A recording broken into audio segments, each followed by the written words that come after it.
I'm Toby Jenkins. I'm Executive Director and CEO of Oklahomans for Equality and the Dennis R. Neill Equality Center.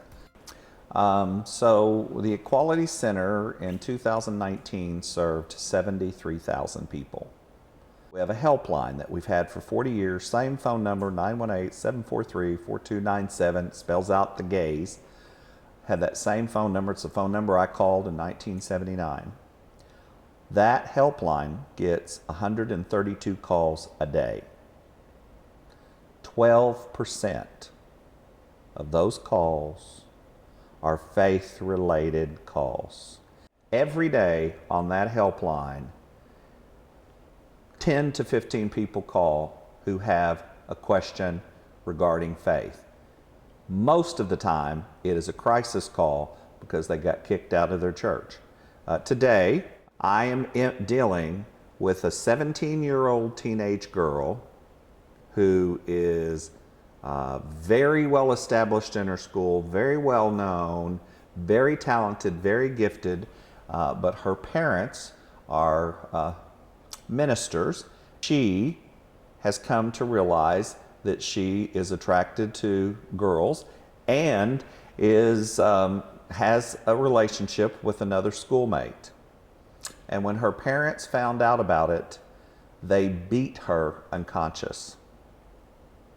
And so for the last 2 weeks, she has been taking shelter at a prominent educator's house, knowing that in 2 weeks she has to be returned to them, and they have already told her they are going to send her to conversion therapy camp.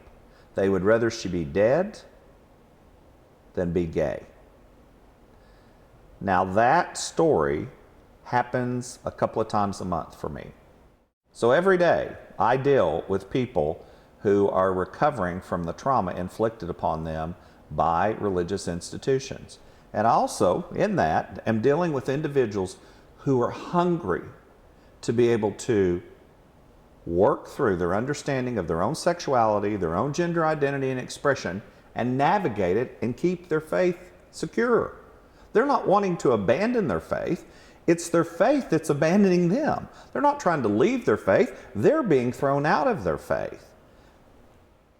And we see what we call it religious trauma. We see religious trauma impacting some of the population that we work with in some of the most horrific ways. We already lead the state in suicide. Tulsa, Oklahoma. LGBTQ youth in Oklahoma have a 4 times higher having attempted suicide rate than the general population for the United States. When you feel cut off now from your family and for all eternity, for some people it's more than they can deal with. There's no reason to live.